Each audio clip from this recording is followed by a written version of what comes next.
warahmatullahi wabarakatuh.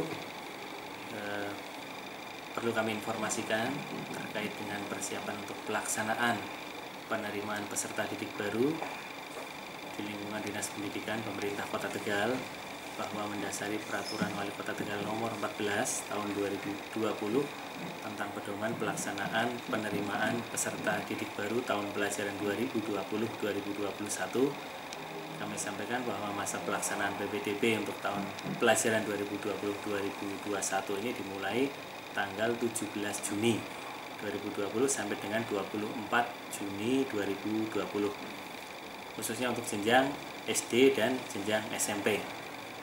Ada beberapa mekanisme yang tentunya harus kita pedomani sesuai dengan perwal yang tadi kami sebutkan. Ada 3 jalur untuk proses penerimaan PPDB pada jenjang SD, yaitu jalur zonasi, jalur afirmasi, dan jalur perpindahan tugas orang tua atau siswa.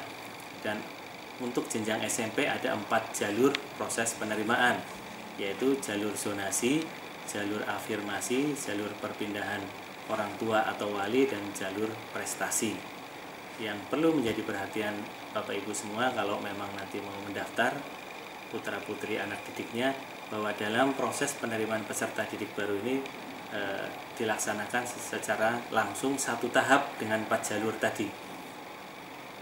Untuk yang tahap ini bisa memilih satu jalur dengan 2 sekolah. Kami contohkan misalnya jalur yang dipilih adalah jalur zonasi, maka peserta didik boleh memilih pada 2 sekolah yang berbeda.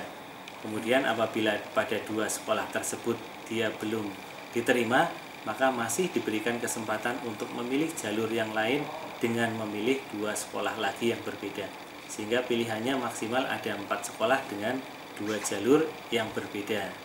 Itu mungkin yang dapat kami sampaikan. Itu dilaksanakan secara online atau secara manual? Online untuk SMP negeri, untuk SMP swasta, dan untuk jenjang SD masih secara manual.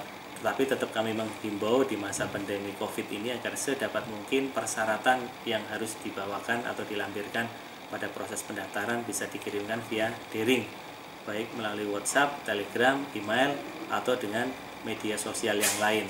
Kalau memang betul-betul tidak bisa dilaksanakan secara daring atau melalui mekanisme daring tadi, maka bisa dilaksanakan secara manual dengan tetap memperhatikan protokol kesehatan. Sekolah harus menyiapkan terlebih dahulu cuci tangan menggunakan air mengalir dan menggunakan sabun. Kemudian harus setiap peserta didik dan orang tua yang mengantar, juga guru dan TU yang ada di sekolah wajib menggunakan masker. Kemudian perhatikan juga physical distancing. Kalau memang harus masuk ke kelas, maka perhatikan jarak minimal 1,5 meter jarak antar orang tua ataupun siswa. Ini yang harus dipedomani sehingga mudah-mudahan juga tidak akan terjadi penumpukan. Sekolah harus bisa mengatur jadwal secara bertahap agar pelaksanaan PPDB, mekanisme PPDB ini tidak dilaksanakan dengan menghadirkan banyak massa dan menumpuk pada satu jam-jam tertentu. Waktu 1 minggu pelaksanaan penerimaan saya kira cukup, dan mohon untuk bisa diinformasikan kepada masing-masing orang tua siswa agar mereka bisa mengatur jadwal sendiri dan meminimalisir dampak-dampak yang terkait dengan COVID-19. Iya,